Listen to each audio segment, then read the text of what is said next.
बाहर से क्रंची, अंदर से सॉफ्ट, टेस्ट में मीठी with a pinch of salt. जी हाँ, ये जो चॉकलेट चिप कुकीज हैं आप सबकी फेवरेट होने वाली हैं। आप बनाएंगे 4 दिन के लिए, लेकिन ये 2 दिन में ही खत्म होने वाली हैं।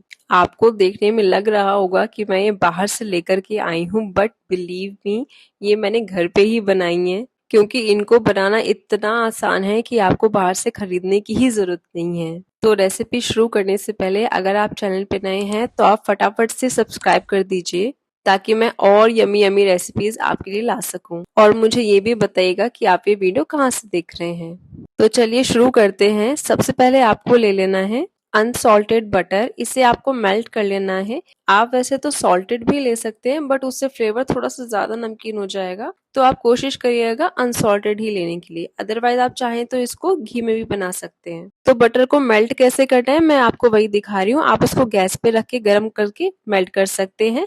गैस को लेकिन ऑन ऑफ करते रहिएगा, एकदम से हमें बटर को जलाना नहीं है। तो यहाँ पे क्योंकि थोड़ा सा कम हो गया था एक लॉट पे, तो मैंने थोड़ा सा और बटर लेके यहाँ पे ऐड कर दिया। अब हम इसमें ऐड करेंगे मीठा। मीठा कौन सा लेना है? देसी खंड मैंने लिया है यहाँ पे। आप चाहे तो ब्राउन शुगर भी ले सकते हैं या फिर व्हाइट शुगर भी ले सकते हैं। फिर हम इसमें डालेंगे 2 चम्मच बड़े चम्मच गर्म पानी। गर्म पानी मैं इसलिए डाल रही हूँ ताकि बटर जो है वो हमारा जमने ना लगे। तो थोड़ा रूम टेम्परेचर पे थोड़ा सा वार्म रहेगा अगर पानी, तो मेल्टेड फॉर्म में रहेगा हमारा बटर। इसके बाद हमें इसमें ऐड करना है वनीला एसेंस या फिर चॉकलेट फ्लेवर। मेरे पास चॉकलेट फ्लेवर था तो मैंने चॉकलेट फ्लेवर ऐड कर दिया था। आप चाहे तो वनीला एसेंस भी ऐड कर सकते हैं। ये आपको सिर्फ एक छोटा सा चम्मच लेना है। अब हमारे सारे वेट इंग्रेडिएंट्स रेडी हो चुके हैं, तो हम ड्राई इंग्रेडिएंट्स रेडी करेंगे। इसके लिए मैंने लिया है सबसे पहले मैदा। मैदा 1 कप और 1/2 कप लेना है। इसमें हम ऐड करेंगे कॉर्नफ्लावर।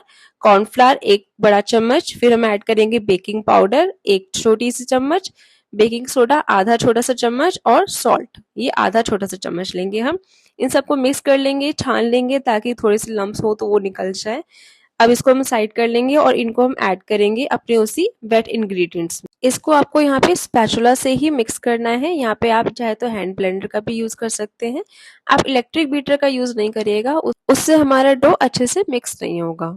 अब क्योंकि मैं ये कुकीज अपनी बेटी के स्कूल से आने के बाद बना रही थी, तो वो भी आ गई थी मेरी हेल्प करने के लिए। तो मैंने फिर स्पैचुला उसी के हाथ में दे दिया, लो फिर मिक्स करो। इतना ही करने से वो इतनी ज्यादा खुश हो गई थी कि वो सबको बता रही थी, कुकीज तो मम्मा मैंने ही बनाई है। ये देखिए मेरी बेटी ने कितने अच्छे से डो को मिक्स किया है। चलिए अब हम फटाफट से ऐड करते हैं इसमें बच्चों की favourite dark chocolate. Dark chocolate वैसे मैं कोशिश करी थी अगर 70% मिल जाए। आपको अगर मिल जाता है तो आप वही वाला लीजिएगा।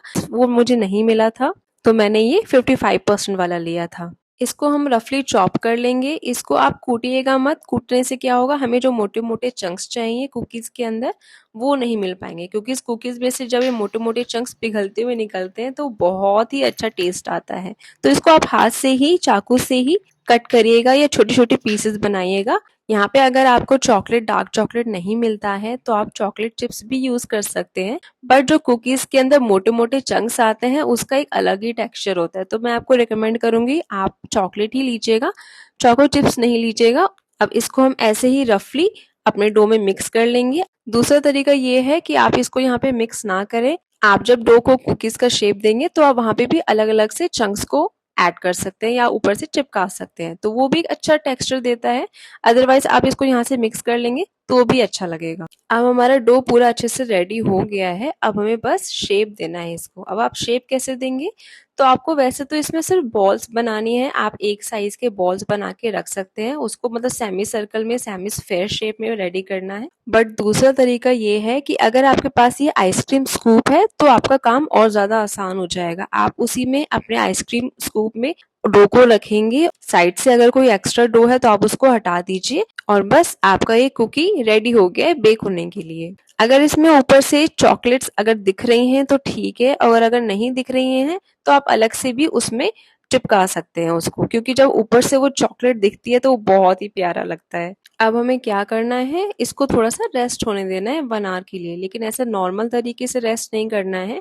इसको हम कवर कर लेंगे और फिर फ्रिज में रखेंगे थोड़ी देर के लिए, ताकि ये थोड़ा ठंडा हो जाए। एकदम से जब हम इसको बेक करें तो ये ओवर कुक ना हो जाए। फ्रिज में क्यों रखते हैं उसका रीजन ये है कि जब हम इसको बेक करेंगे, जैसे कि आपने देखा हमने एक बॉल्स की शेप में इसको बनाया है, तो जब हम इसको बेक करेंगे तो ये एकदम से नीचे फ्लैट नहीं होगा, ये स्लोली स्लोली बेक होगा और जितना इसका डिजायर्ड शेप है वो ले लेगा।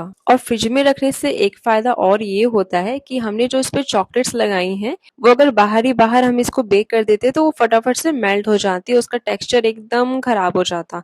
तो फ्रिज में रखने से ये थोड़ा सा जम जाएंगी और फिर को बेक जब हम करेंगे तो ये स्लोली स्लोली मेल्ट करेंगी और जितना इसका टेक्सचर होना चाहिए उसी पे आके रुक जाएंगी। अब बेक करते वक्त एक चीज का ध्यान रखिएगा कि ये जो एक सिंगल सिंगल पीसेस हैं इनको थोड़ा सा गैप बना के रखिएगा, एकदम से आपस में चिपका के नहीं रखना है, क्योंकि ये जो कुकीज हैं वो फैलती हैं, स्प्रेड होती हैं, फ्लैट होती हैं, तो अगर स्पेस नहीं होगा तो ये आपस में चिपक जाएंगी। इसलिए जैसे कि आपने देखा इतने डो से मैंने अराउंड 13 पीसेस बनाए हैं, तो मैंने इसको एक लॉट में नहीं बेक किया है, इसको मैंने 2 लॉट में बेक किया है। तो बेकिंग टेम्परेचर कितना रखना है, तो इसको आपको बेक करना है 180 डिग्री पे और अराउंड 12 मिनट्स के लिए। अब देखिए बेक होने के बाद आपको लग रहा है कि अभी भी कच्ची रह गई हैं, क्योंकि ये थोड़ी सी ऐसे गीली गीली सी लग रही हैं, बट आपको परेशान नहीं होना है, घबराना नहीं है, ये कुकीज ऐसे ही बनती हैं। आपको प्रोसेस को ट्रस्ट करना है और फिर आप इन कुकीज को थोड़ी देर के लिए बाहर ही छोड़ना है हवा में।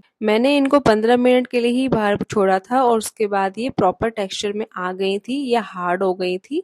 आप चाहें तो इसको और टाइम के लिए भी छोड़ सकते हैं अगर ये उस टाइम तक रेडी नहीं होती है। ये देखिए हमारी दूसरे बैच की भी कुकीज रेडी हो गई हैं। इसको मैंने वही 180 डिग्री पे बेक किया है, वो भी 12 मिनट के लिए। ये भी सेम टाइम में बेक हो गई थी। ये भी सेम टू सेम अभी भी कच्ची सी लग रही हैं, बट ये कच्ची नहीं है, ट्रस्ट में ये पक चुके हैं, ये सारी कुकीज पकी हुई हैं। हाँ, आपको बस थोड़ी देर के लिए रेस्ट करने के लिए छोड़ना है, 15 मिनट के लिए, 20 मिनट के लिए ज्यादा से ज्यादा, और फिर ये रेडी हो जाती हैं आपके इंजॉय करने के लिए। आप इसे चाय के साथ इंजॉय कर सकते हैं, बच्चे इसे दूध के साथ इंजॉय कर सकते हैं। ये यमी भी हैं, क्रंची भी हैं, बाहर से क्रंची लगेंगी और ये इतनी सॉफ्ट बनती है अंदर से, क्योंकि हमने इसमें कॉर्नफ्लावर डाला है, ये थोड़ी सी च्यूई भी लगती हैं, इसलिए मिल मिला के जो इसका सारा टेक्सचर आता है वो बहुत ही अमेजिंग लगता है। आप इसको घर में अपने लिए भी बना सकते हैं या फिर मेहमान आने वाले हैं तो जरूर बनाइए, लोग आपकी तारीफ करते हुए नहीं थकेंगे, जैसा कि मैं अपनी बेटी की तारीफ करते नहीं थक रही हूँ, क्योंकि ये कुकीज उसने ही तो बनाई है ना। रेसिपी अगर पसंद आई हो तो वीडियो को लाइक करिएगा, कमेंट करिएगा, शेयर करिएगा और फिर चैनल को सब्सक्राइब करिएगा। तब तक के लिए बाय बाय, बॉन एपेटिट।